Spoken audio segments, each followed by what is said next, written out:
दरूद पाक पढ़ लीजिए। अल्लाहुम्मा सल्ली अला सय्यिदना शफीना हबीबना मौलाना मुहम्मद व अला सय्यिदना मौलाना मुहम्मद बारिक वसल्लम सलातु वस्सलामु अलैका या रसूलल्लाह सल्लल्लाहु अलैहि वसल्लम। उम्मुल मोमिनीन उम्मे सलमा भी इरशाद फरमाती हैं कि हम लोग हदीस मुबारक है कि हम लोग आशूरे के दिन रोज़ा रखा करती और हम यहाँ तक बच्चों को भी रोज़ा रखाती, हम यहाँ तक के बच्चों को भी उस दिन का रोज़ा रखाती। और क्या करती कि वो बच्चे गर्मी का, आप सोचे ना कि हम यहाँ पर अभी दुबई में शारजा में इस कदर ये तो सब सहरा है ना, रेगिस्तान, लेकिन यहाँ घर के अंदर तो शिमला है, मसूरी है, कश्मीर का मौसम है, हर कमरे में हर जगह पे एसी है, इस कदर ठंड है, इतना ठंडा पूरा घर हो जाता है। लेकिन उस ज़माने में इस सहरा का इमेजिनेशन करे, तसव्वुर करे कि किस कदर गर्मी होती होंगी, लू के थपेड़े चलते होंगे, रेतीले तूफ़ान चलते होंगे। उस ज़माने में हमारे आका मदनी आका सोने आका ने दीन के लिए कितनी मेहनतें की, कितनी उम्मुल मोमिनीन ने मेहनत की, कितनी अहले बैत अतहार ने मेहनत की, और वो करबला का सफ़र ऐसी गर्मी में किया, और जहाँ भूख और प्यास की शिद्दत की, वो 3-3 दिन भूखे और प्यासे रहे, और उसके बाद भी इस्लाम के लिए तलवारें चलाई, इस्लाम के लिए अपने डिफेंस में, अपने इस्लाम को बचाने के लिए अपनी जानें कुर्बान की, लेकिन बातिल का साथ नहीं दिया, बातिल को हक़ नहीं बनाया। हक़ तो हक़ है, हक़ तो हक़ है, हक़ के लिए जिए, हक़ के लिए मरे, अल्लाह ऐसा बना दे। तो उस ज़माने में रोज़ा रखते थे, तो कहते हैं कि जब हम रोज़ा रखते और बच्चों को भी रोज़ा रखाते, जब रोज़े का अख्तिताम का टाइम आता तो बच्चे रोने लगते, तो हम ऊन की गुड़िया, उस ज़माने में बच्चों को कोई खिलौने तो मैसर नहीं थे, तो ऊन की गुड़िया बना के हम उन्हें दे देती कि ताकि वो डाइवर्ट हो जाए, वो भूख प्यास की शिद्दत उन्हें महसूस न हो, और इस तरीके से उनका रोज़ा पूरा हो जाता। सुभान अल्लाह, सुभान अल्लाह। किस कदर फजीलत वाला रोज़ा है कि बच्चों को भी रखाती। तो हमारा काम है कि हम भी बच्चों को में तरगीब दे, बच्चों को बचपन से तरगीब दी जाती है ना, तो फिर वो बड़े होकर जो मिट्टी पक्की हो जाती है ना, तो अच्छी रहती है। वरना एक मरतबा बिगड़ गए ना, गलत हो गए, उनको छूट पे छूट, सिर्फ लाड़ प्यार में अगर छूट देते गए तो फिर वो बर्बाद हो जाते हैं। अपनी नस्लों को बर्बाद होने से बचाए। एक रोटी खाए, 2 रोटी खाती है तो एक खाए, 1 रोटी खाती है तो आधी रोटी खाए, लेकिन बच्चों को अच्छे मदारिस में, अच्छे स्कूल में उनको तालीम दें, उनको अच्छी तरीके से पढ़ाएं। अपना टाइम, माओं के लिए भी एक मोहतरमाना गुजारिश है कि सिर्फ खाना पीना सो जाना माँ बनने का काम नहीं है। माँ है तो माँ के लिए तो अपनी नींदें भी कुर्बान करनी पड़ती है, चैन भी कुर्बान पड़ना पड़ता है। कहते हैं ना कि माँ जब पेट में बच्चा पहले दिन आता है, पहले महीना होता है, तो वो बेचारी अपनी नींदें, उसको वो वोमिटिंग्स, उसको वो नौशिया, उसको वो तकलीफ़ें, उसको वो चक्कर शुरू होते हैं, तो माँ तो पहले दिन से समझ लो, पहले महीने से ही उसकी नींद ख़त्म हो जाती है। 9 महीने के बाद फिर वो सोचती है अब सोऊंगी, तो फिर तो दूध पिलाने का ज़माना है, उनकी पॉटी, उनकी यूरिन सब देखने का ज़माना होता है। उसके बाद तो फिर धीरे धीरे बच्चा स्कूल जाता है तो फ़िक्रों का ज़माना शुरू हो जाता है, फिर पढ़ाने का। तो पढ़ाना ऐसा है कि खाना पीना तो उनको दे, लेकिन साथ में खुद बैठकर घंटे 2 घंटे खुद ट्यूशन दे, खुद पढ़ाई करे। पढ़ाने वाला बाहर वाला क्या पढ़ाएगा, कैसा पढ़ाएगा? माँ का काम है कि उनको पढ़ाने के लिए खुद अपना वक्त निकाले, टाइम दे, उनको 5 टाइम की नमाज के लिए फ़िक्र करे, खुद नमाज़ पढ़ने खड़े हों उससे पहले उनको नमाज़ पढ़ाना खड़े करें। ये माँ की जिम्मेदारी है। उनको कुरान पाक की तालीम दे, कुरान पाक को तफसीर से पढ़ना सिखाए, कुरान पाक के मतलब को समझाए, और उनको ज़िंदगी में अमल करने की अल्लाह ताला तौफीक दे। ऐसा अपने बच्चों को बना दिए। जब गीली मिट्टी, जिधर कुम्हार जब बर्तन बनाता है ना, तो गीली मिट्टी से, उसी से वो घड़ा भी बनाता है, उसी से राजन भी बनाता है, उसी से सुराही भी बनाता है, उसी से प्लेट भी बनाता है। उस गीली मिट्टी से, मिट्टी तो मिट्टी होती है, जो चाहे कुम्हार उसको बनाते रहता है। लेकिन अभी उसी कुम्हार को बोलो, चाहे कितना बड़ा आर्टिस्ट हो, उसको बोलो कि एक घड़ा को फोड़ दे और फोड़ के फिर इससे हमको सुराही बना दे, बनाएगा? क्यों नहीं बनाएगा? क्योंकि वो क्या हो गया, वो पक गया, वो मिट्टी पक्की हो गई, वो फूट जाएगी, लेकिन अब सुधरेगी, अब डाइवर्ट नहीं होंगी, अब चेंज नहीं होंगी। इसीलिए ये जो तरबियत का वक्त होता है ना, ये बचपन का वक्त होता है। और बचपन में बंदे माँ जितनी तरबियत, माँ पहला मदरसा है, अच्छी तरीके से तरबियत दे। आजकल तो हुर्मत वाले महीने नहीं समझते हैं लोग, समझते हैं अरे रमज़ान को हुर्मत वाला महीना नहीं कहा। रमज़ान तो अपने आप में बहुत स्पेशल महीना है, वो रमज़ान अलग है, रमज़ान इबादत के लिए, ये हुर्मत के लिए, हुर्मत के लिए, हुर्मत मतलब एहतराम के लिए महीना। और ये एहतराम वाले महीने कुरान में अल्लाह ताला ने फरमाए 4 है, और 4 कौन कौन से? पहला मुहर्रमुल हराम का महीना, मुहर्रम के महीने से इब्तिदा हो रही है साल की, दीन इस्लाम की, पहला मुहर्रमुल हराम। और फिर पे दर पे ज़िलक़दा, ज़िलहज्जा, ये 2 महीने एक के बाद एक आ रहे हैं। और बीच में आता है रजबुल मुरज्जब का महीना, अब माओ को ही नहीं मालूम तो बच्चों को क्या बताएंगे। तो इसलिए माओ को हर महीने की फिक्र होना, मालूम होना कि ये महीना, ये तो सिर्फ रमज़ान आते तो मालूम पड़ता है। रमज़ान आता है बेटा, रमज़ान का महीना आ गया। रमज़ान का महीना क्यों आया? रोज़े रखने के। सारा साल रोज़े नहीं, नमाजें भी गायब है, लेकिन रमज़ान है तो रोज़ा रखना है, तरावी पढ़ना है, रोज़ा रखना है, नमाज पढ़ना है, ये रमज़ान है। और फिर नया अकाउंट रमज़ान के बाद गुनाहों का शुरू करना है, वो नया अकाउंट फिर से शुरू हो जाता है, इसलिए रमज़ान याद रहता है। लेकिन उसके बाद हमारी ज़िंदगी में कितने महीने जो अल्लाह ताला ने हुर्मत वाले रखे हैं। ज़िलक़द का महीना है, बहुत हुर्मत वाला महीना है जो गुज़र गया। अभी ज़िलहज का महीना जिसमें हज हुआ। कई माँ ऐसी हैं, कई घर ऐसे जिन्हें ज़िलहज का महीना ही नहीं मालूम कि कब हज होता है। तो माएँ पहला मदरसा है, और मदरसा कब मदरसा है? जब वो खुद यूनिवर्सिटी बन जाए। यूनिवर्सिटी में सारा दीन, सारी नॉलेजेस होती है, और नॉलेजेस माँ को होनी चाहिए, सारे नॉलेज से वो पुर होनी चाहिए। और जब उसके पास नॉलेज होगा तो इंशाल्लाह वो अपने बच्चों को पढ़ाएंगी। उसी नॉलेज के लिए हमने ये यूनिवर्सिटी शुरू की है, उसी नॉलेज के लिए ऑनलाइन हमने ये बयान शुरू किया है कि माँ, मेरी बहनें, मेरी बच्चियाँ आके यहाँ पे कम से कम हफ्ते में एक दिन अपना टाइम निकालें। और एक दिन भी पूरा नहीं है, मुझे सिर्फ 2 घंटे चाहिए। 2 घंटे के मैं आपसे पैसे नहीं मांगती हूँ, बस 2 घंटे आके आप टाइम दें और सीखें। और मैं चाहती हूँ आप जो सीखे दूसरों को सिखाएं, आप जो सीखे। आका ने फरमा दिया, हर इंसान दीन का मुबल्लिग है, दीन की दावत देने वाला। जो आता है वो सिखा दो, जो आता है दूसरों को बता दो। लेकिन हम औरतें, जो आता है ना, दीन की बात है, उसको तो छुपा लेती हैं। एक रेसिपी बताने को जान पे आता है, एक अच्छी बात बताने को जान पे आता है, और बुराई बताने के लिए जो अल्लाह ताला ने लानत भेजी है, जिसके ऊपर झूठ बोलने पर लानत है, वो हम बड़े धड़ल्ले से करते हैं। एक दूसरे की बुराइयां हैं, चुगलियां हैं, ग़ीबत है, ये सारे काम करने में तो औरतों का तो बोलबाला है। अल्लाह ताला हमें इन गुनाहों से बचा ले। इस साल हम अहद करें, आज यकुम मुहर्रमुल हराम है, आज मुहर्रमुल हराम की पहली तारीख, आज यहाँ पे तो 2 तारीख हो गई। तो पहली तारीख को क्या करना है कि आज आपके इंडिया में 130 मरतबा बिस्मिल्लाहिर्रहमानिर्रहीम एक कागज़ पर लिख लें, और इसका एक कागज़ पर बिस्मिल्लाहिर्रहमानिर्रहीम लिखें, और लिखकर उस कागज़ को अच्छे से एहतराम से अपने घर में रख दे। जिसने ये काम किया, ये अमल किया, सारा साल उसका घर, उसके बाल बच्चे अमन अमान में रहेंगे। सुभान अल्लाह, सुभान अल्लाह। और 7, 8, 9, 10 कम से कम इतना रोज़े रख ले। उतने नहीं होते 10 तो रोज़े रखे, 10 रोज़े नहीं होते कम से कम 3 रोज़े रखे, 3 रोज़े नहीं होते तो 2 रोज़े रखे, 2 रोज़े नहीं तो कम से कम आशूरे का रोज़ा नहीं छोड़े। आशूरे का रोज़ा हरगिज़ नहीं छोड़े। अब आशूरे का रोज़ा कभी कभी क्या होता है, जुमे के दिन आ जाता है, तो जुमे के दिन आ जाता है तो बोलते हैं अरे जुमे को तो रोज़ा ही नहीं होता। हाँ, जुमे को रोज़ा नहीं होता तो फिर रमज़ान में रोज़ा, जुम्मा आता तो रोज़ा रखते हैं ना। लगातार अगर एक के बाद एक आ रहा है, जुम्मा बीच में आ रहा है तो रोज़ा रख सकते हो। ख़ास तौर पे जुम्मा निकाल के नफिल रोज़े के लिए जुम्मा रोज़ा रखना मना है। हफ्ते का रोज़ा भी हदीस पाक में मना है। हफ्ते के रोज़े को, यानी शनीचर के दिन का अकेला रोज़ा या जुमे के दिन का अकेला रोज़ा रखना आका ने मना किया। लेकिन इन्नमल आमालु बिन्नियत, हमारी नीयत है, और आशूरे का दिन है, और अगर जुमे को आ रहा है और तो फिर हमको तो मालूम है कि हमारी तबीयत इतनी साथ नहीं देने वाली कि हम 2 रख सकते हैं या 3 रख सकते हैं, तो हमको अपनी जानों पे जुल्म भी नहीं करना है। तो कम से कम जब मालूम है तो 1 रोज़ा रख ले। लेकिन इधर या तो 9-10 का रखे, और इधर या तो 9-10 का नहीं हुआ, 9 नहीं मिला है तो फिर 10 और 11 को मिला ले, 10 और 11 को मिला ले। और जिनकी तबीयत ही इजाज़त नहीं दे रही तो वो कम से कम आशूरे के 1 दिन का रोज़ा तो भी ज़रूर रखे।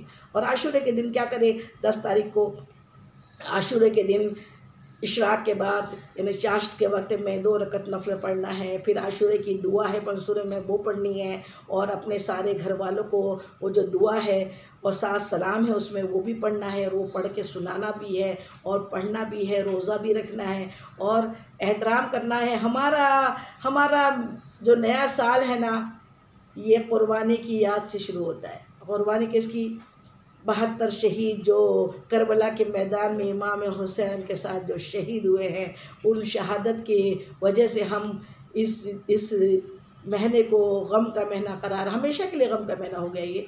लेकिन गम का महीने का मतलब हमें मातम नहीं करना है, हमें अपने सीने पे मारना नहीं है, हमें जुल्म नहीं करना है, और हमें खून नहीं बहाना है। मातम का मतलब यह है कि हम दिल से उनकी याद करें कि वो कैसी तकलीफ़ें थी, वो कैसे एहसास थे, वो कैसे बच्चों को उनके बारे में पूरा बताना कि उन्होंने कैसा किया।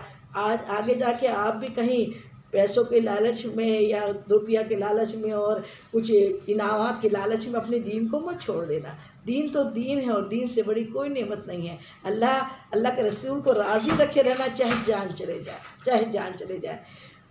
ये चीज़ें जो है हम महनों को समझेंगे तब हम बता पाएंगे।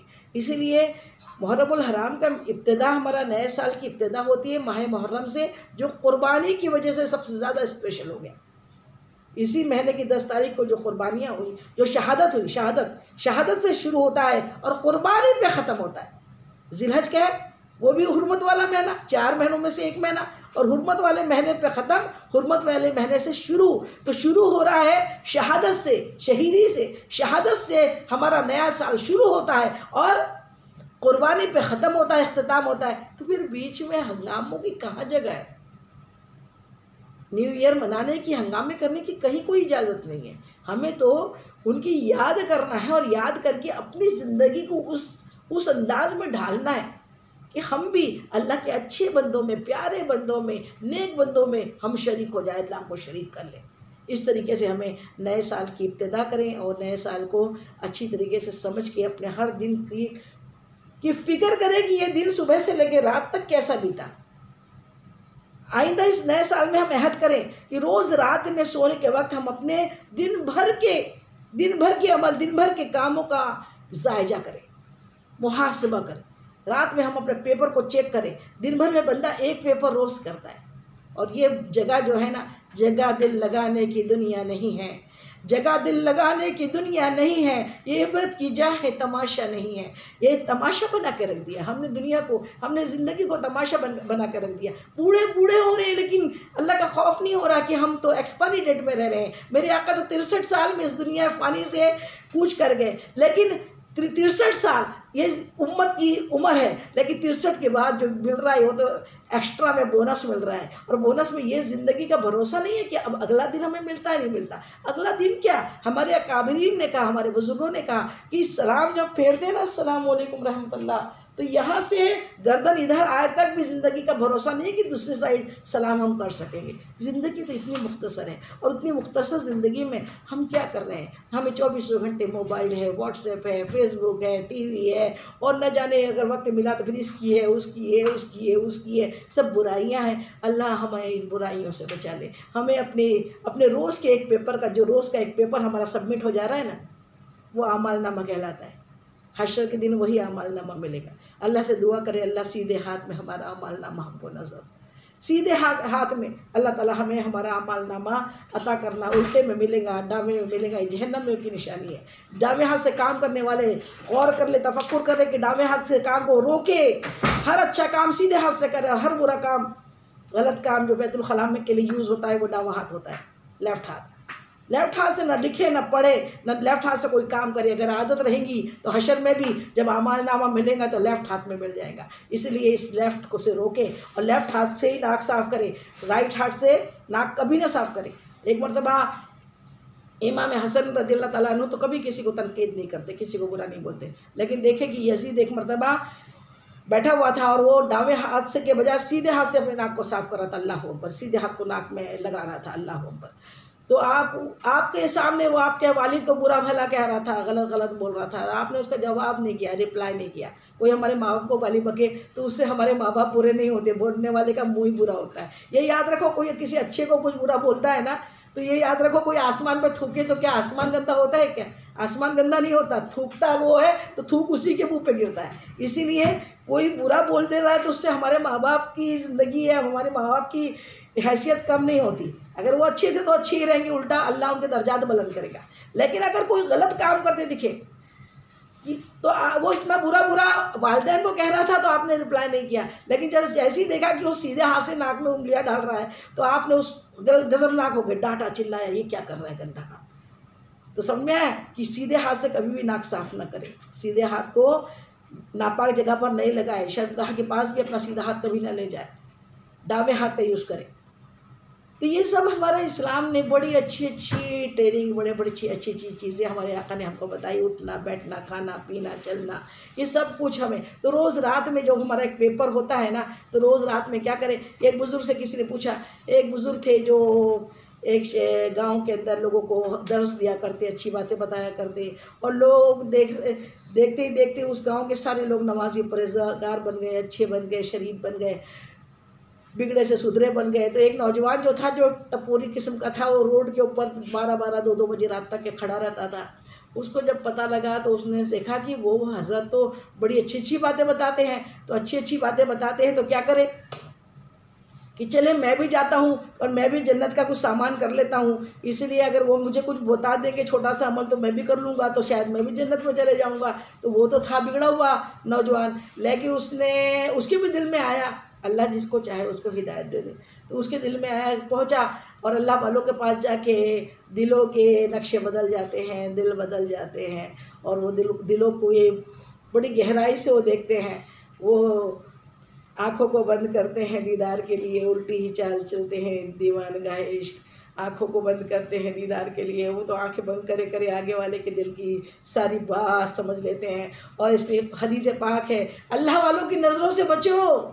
मेरे आका फरमाते हैं, अल्लाह वालों की नज़रों से बचो, क्योंकि वो अल्लाह के नूर से देखता है, वो अल्लाह के नूर से देखता है। अल्लाह के नूर से देखने में वो अंदर की सारी बातें समझ लेता है कि आप मोबाइल कहाँ छुपा रहे हो, मोबाइल किधर रख रहे हो, वो सब मालूम हो जाता है। तो इसीलिए जब वो नौजवान उन हज़रत के पास में पहुंचा, कहने लगा, बाबा जी सबको तो आप अच्छी अच्छी बातें बताते हैं, मुझे भी तो कुछ बता दीजिए ना कि मेरी भी ज़िंदगी संवर जाए, मैं भी जन्नत में चले जाऊँ। तो कहा, अच्छा बेटा ठीक है, बैठ जाओ। फिर हज़रत ने शुरू किया, कहा है बेटा नमाज़ पढ़ते हो? बोले नहीं। ऐसा करना, कल से क्या करना, आप फजर की नमाज़ पढ़ना। फिर फजर की नमाज़ के बाद में क्या करना, कुछ कुरान पाक की तिलावत करना, कुरान पाक की तिलावत करना, ज़िक्र अस्कार करना। उसके बाद आप काम के लिए, अल्लाह ताला कुरान में फरमाता है सुबह के वक्त में कामों के लिए निकल जाओ। लेकिन आज हमारा जितना कुरान हमारे लिए, हमारी हिदायत के लिए अल्लाह ने भेजा, हम उसका पूरा उल्टा कर रहे हैं। अफसोस होता है कि सारी दुनिया में भी लोग किस तरीके से एक ज़िंदगी के रूटीन को बनाया हुआ है। इस ज़िंदगी की रूटीन आज मुसलमानों का सबसे बिगड़ा हुआ है। मैं देखती हूँ गैर मुस्लिम है, उन्हें कोई नमाज नहीं पढ़ना है, लेकिन उनके मैसेजेस देखिए आप मोबाइल में, उनके मैसेज 4 बजे रात से शुरू हो जाते हैं। मुझको बड़ा ताज्जुब लगता है, अल्लाह ऊपर, इनको कौन सी नमाज़ पढ़नी थी, इनको कौन सी तहज्जुद थी, लेकिन 4 बजे से उठ के बैठे हुए, जिनको उठने की कोई वो नहीं है। वो कभी भी उनका कोई डिसिप्लिन में नहीं है कि इतने बज के इतने मिनट में फजर ख़त्म हो जाएगी, कोई डिसिप्लिन नहीं हो। तो कभी भी जाके मंदिर में घंटा बजा ले, कोई प्रॉब्लम है नहीं है, कभी भी उनका पूजा पाठ कर, लेकिन नहीं, उनने अपना डिसिप्लिन बनाया हुआ। जिनकी धर्म में कोई डिसिप्लिन का मतलब नहीं है, लेकिन उनका ने डिसिप्लिन बनाया। 4 बजे रात में उठ रहे हैं, हम 4 बजे रात में सो रहे हैं। हमारे यहाँ ज़्यादातर मुस्लिम कम्युनिटीज़ में आप जाके देखें, उस कॉलोनीज़ में देखें, उन एरियाज़ में जाके देखें, तो 4 बजे तक हमारे यहाँ के नौजवान 3-3, 4-4 बजे तक मटर कश्ती करते हुए, चाय पीते हुए, टपरियों पे बैठे हुए, नाश्ते और कबाब उड़ाते हुए, आधी रातों तक बिरयानियाँ खाते हुए। जिस मज़हब में शराब हराम है, वहाँ शराब तो अल्हम्दुलिल्लाह नहीं के बराबर लोग पीते हैं, लेकिन ये कबाब पार्टी और बिरयानी पार्टी रातों तक चलती है। माँ भी फ़ख्र से कहती है, हमारा बेटा तो 2 बजे रात को आता है, वो तो काम से आने के बाद सीधा मोमिनपुरा चले जाता है, फिर मोमिनपुरे में अपने दोस्तों के साथ बैठ कर चाय पीता है। वाह रे वाह, माँ को समझ में नहीं आ रहा कि कैसे मेरा बेटा तो कभी 8 बजे के बाद भी बाहर नहीं जा सकता, जा ही नहीं सकता। मैं तो उसके पीछे पड़ जाती हूँ, हाथ धो के, उसका अर्जेंट काम हो तो उसमें भी पीछे पड़ जाती हूँ, तू कहाँ था, किधर था, कैसा था, अभी तक क्यों नहीं आया, कहीं फ़ोन लगा लूँगी। माँ का काम है, माँ उसको कभी मरती नहीं है, माँ कभी सो नहीं सकती है, मरे तक सो नहीं सकती है। मुझको तो नहीं लगता माँ कब्र में जाके भी चैन से, मुझको नहीं लगता मैं कब्र में जाके भी चैन से सो जाऊँ। कब्र में भी औलादों की फ़िक्र होगी, उनकी तरबियत की फ़िक्र होगी, वो क्या कर रहे हैं। लेकिन माँ तो शान से बताती है, हाँ मेरा बेटा 2 बजे रात को आता है, 4 बजे रात को आता है। अरे वाह रे वाह माँ, तू कैसी माँ है जिसको तुझे अपने बेटे की ज़िंदगी की फ़िक्र ही नहीं है, उसकी आखिरत की फ़िक्र ही नहीं है। अब 4 बजे रात को बेटा घर आया, 2 बजे रात को बेटा घर आया, फिर उसको नमाज की कहाँ फ़िक्र है। वो बढ़िया खा पी के सोता है, और फिर उठता कितने बजे मानो, कोई बेटा 12 बजे उठता है, कोई बेटा 2 बजे उठता है। उनके साथ उनकी बीवियाँ भी उनके साथ सोई होती है, उनकी बीवियाँ भी उनके साथ 2 बजे तक, 12 बजे। अब तो बेड़ा गर्क है नस्लों का। जो हमारे अकाबिरीन हमें फजर में उठाते थे, मुझे याद नहीं आता ऐसा कोई दिन जिसमें फजर की नमाज और तहज्जुद के वक्त में मेरे घर में कुरान पाक की तिलावत की आवाज़ से मेरी नींद नहीं खुलती होंगी। मेरा बचपन से मेरे घर में मेरी माँ की तिलावत 4 बजे रात से होती थी। कुरान की इतनी प्यारी आरिया थी वो, कि वो कुरान की तिलावत से मेरी मेरे अंदर अंदर वो भरते जाता था कुरान पाक। और वो मेरी जब नींद खुलती थी तो मैं बड़े सुकून से अपनी माँ की तिलावत को सुना करती, फिर नमाज़ पढ़ती। वो कुरान की तिलावत ही है जो आज मेरे सीने से निकल रहा है। बोलते ना कि तकरीर करेंगे तो 2 मिनट करेंगे, 4 मिनट करेंगे, 10 मिनट करेंगे। यहाँ तो रात भर भी अल्हम्दुलिल्लाह, अल्लाह चाहेगा तो मैं रात भर भी करूँगी, अल्लाह चाहेगा तो मैं दिन भर भी करूँगी। वो कैसा कि देर होंगी ना, जितना होगा उतना ही तो निकलेगा ना। ये भरा है कूट कूट के मेरी माँ ने मेरे दिल में, मेरे वालिद ने मेरे दिल में, तो ये भरा है, तो ये निकल रहा है। भरा ही नहीं रहेगा तो कहाँ निकलेगा। यहाँ तो बुराइयाँ भरी जाती है, ग़ीबत भरी जाती है, चुगलियाँ भरी जाती है, जासूसी भरी जाती है। तो ये सब चीज़ अगर भरी होंगी तो वही तो निकलेगा जो होगा। बर्तन में हम टेबल के ऊपर दस्तरखान पे जो बर्तन रखते हैं, बर्तन में अगर गोश्त रखा है, खीर रखी है, तो चम्मच डालेंगे तो वही तो निकलेगा ना। वहाँ हम चाह रहे हैं कि गोश्त निकले, उसमें से दाल निकल रही है, तो दाल है तो दाल ही निकलेगी ना। तो भरो अपने बच्चों के दिलों के बर्तन को, अल्लाह के नूर से भरने की कोशिश करो, अल्लाह के ज़िक्र से भरने की कोशिश करो, और अल्लाह की इबादतों से भरने की कोशिश करो। कलाम पाक में अल्लाह ताला फरमाता है कि सुबह के वक्त में रोज़ी तलाश करने में फैल जाओ। लेकिन सुबह तो होती ही नहीं है, सुबह होती है, शाम होती है, ज़िंदगी यूँ ही तमाम होती है। 12-2 बजे दिन निकलता है, उसके बाद चाय नाश्ते होते हैं, और फिर इधर दिन यूँ इमीडिएट ढल जाता है। इमीडिएट 2 घंटे का दिन अल्लाह ने दिया, 24 घंटे, 12 घंटे का दिन, 12 घंटे की रात। 12 घंटे की रात इबादत की नहीं, इबादत वालों के लिए इबादत की है, और आराम करने वालों के लिए आराम की है। और इधर 12 घंटे जो है ये पूरे पूरे फैल कर रोज़ी कमाने के लिए। अल्लाह रज़्ज़ाक़ है, लेकिन कोशिश करने वाले को रोज़ी देता है। ऐसे बैठे बैठे हाँ इबादत में तवक्कल में हो जाओ, लेकिन ऐसी भी इबादत अल्लाह ने पसंद नहीं की। इबादत के साथ ज़रिया मौश कमाने के लिए फैल जाओ, अल्लाह ने हुक्म दिया। तो बाबा जी ने कहा, बेटा तुम ना फजर की नमाज़ पढ़ना, कुरान पाक की तिलावत करना, और फिर तुम अपनी रोज़ी तलाश करने में निकल जाना।